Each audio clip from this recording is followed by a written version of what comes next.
toward Egypt and to women. After such studies, we might have a better understanding of what Plutarch means in his creation of Cleopatra. Although they are less influential, all the other ancient authors who include the queen in their narratives must also undergo a similar analysis. We know that the character of Cleopatra is presented under the influence of Augustan propaganda, but we must come to understand the extent to which her character has become a trope, a woman who seduces a weak man and leads him to ruin. The real future for Cleopatra studies probably lies in sources that have not yet been explored. Demotic Egyptian papyri, which remain accessible to about, 25 people on the planet. Inscriptions from more distant parts of the Ptolemaic Empire, and a comparison of the supposed actions of Cleopatra viewed in comparison with those of other enemies of Rome, none of whom slept with Rome's generals. In conclusion, Plutarch's version of the life of Cleopatra has been enormously influential since it was originally written. It is the basis for much of the myth that grew up around the character. But in reality, it is nearly as fictional as the Hollywood movies, and should never act as the basis for the writing of history, no matter how desperate we are to know more. As difficult as it may be for all of us, we may have to accept that we know little about Cleopatra that rises to the standard of documented truth. Yes.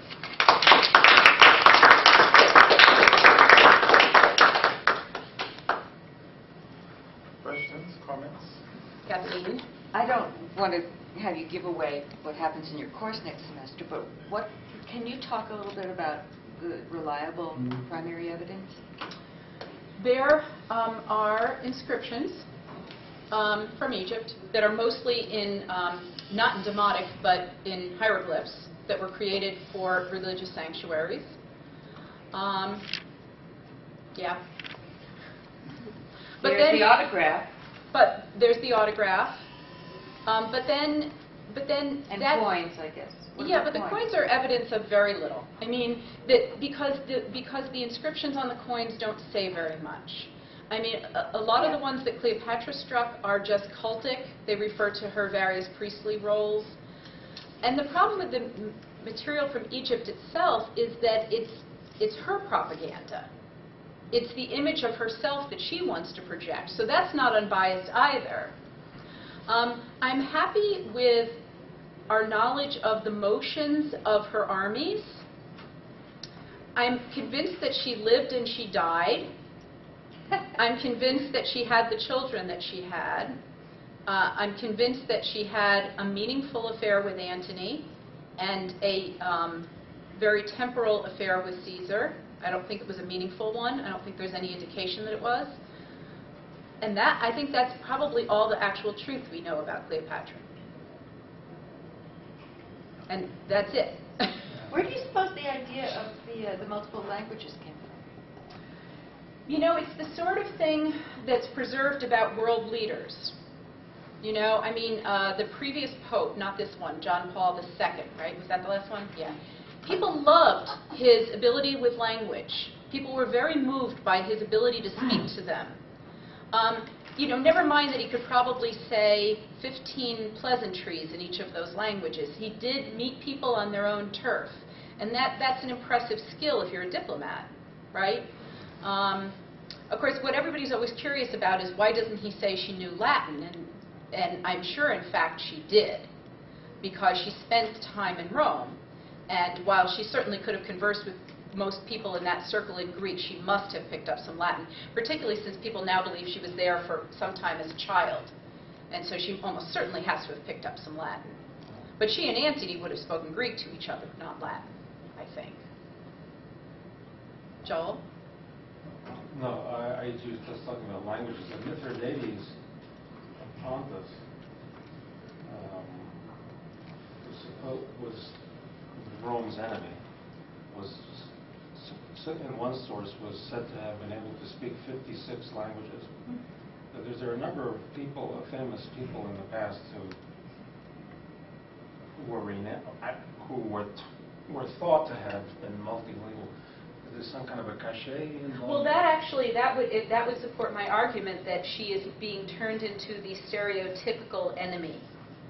I'll have to look that up. Do you know where that reference is? I can't Plutarch? remember. I'll check it. Okay. Yes. Also, as I was preparing to come here today, I was reading, I just got the New York Times book review in the mail. There it is, yeah. And here's this new book on Cleopatra, yeah. Written by Stacy Schiff. Yeah, this is the one that is on the bestseller list on Amazon today. Well, I mean, actually, the review, I haven't read the book yet. The review itself has a lot of points that resonate with what you were saying. Yeah, this woman, Schiffman, is a journalist, and I know that she met with a number of scholars to talk to them as she was, I know she worked with Roger Bagnall to a certain extent on it, which is probably a bad choice. I'll be curious to see the influence of Bagnall on this, because as dear as he is to me, he doesn't get gender at all, as has been shown in every book he's written on the subject. So, yeah, but I haven't read the book. I don't want the Kindle version. I want the real version, so I'm waiting for it to come in the mail. So stay tuned. But this actually is a problem. I mean, I taught this course, 3 years ago? And there are 15 new books. It's nuts. And you have to read them before you can dismiss them. But the fact is, most of the ones I've read recently are worthy of dismissal. So you're talking about removal from the truth. I mean, when you were talking about that, my grandfather's friend who told me, I just love that. What about a book like this? You say the woman, she's a journalist, and she's reporting on what she's learned from scholars. I mean, how much weight does that give?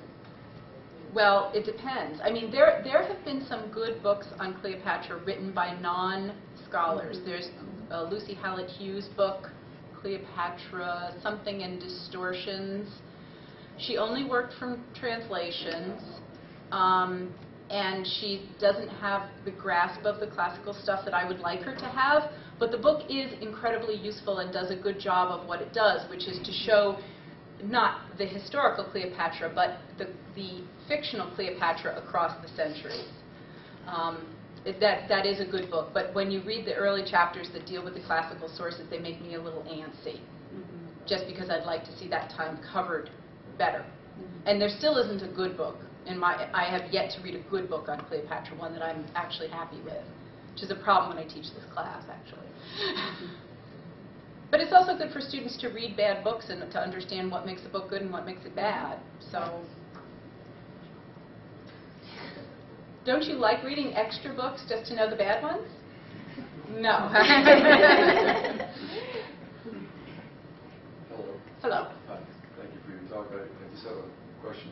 Given the amount of exposure on television and film for historical drama, how many pertinent facts need a writer to hinge a historical character?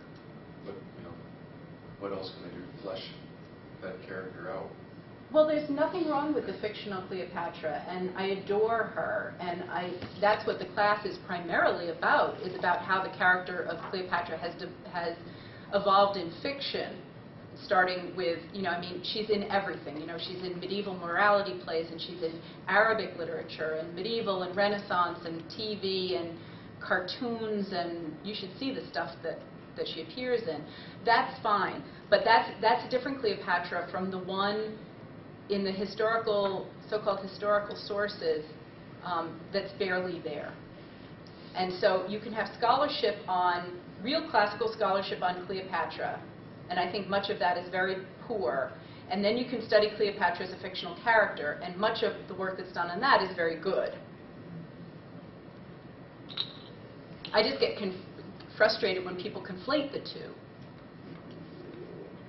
as you can imagine. One thing I have to say is that teaching this course is getting easier because students are so young that they haven't seen the Liz Taylor movie, which is really helpful because people who've seen the Liz Taylor movie have a really weird idea about Cleopatra, and so it's a little helpful if they haven't seen that before they take the course. We watch it toward the end.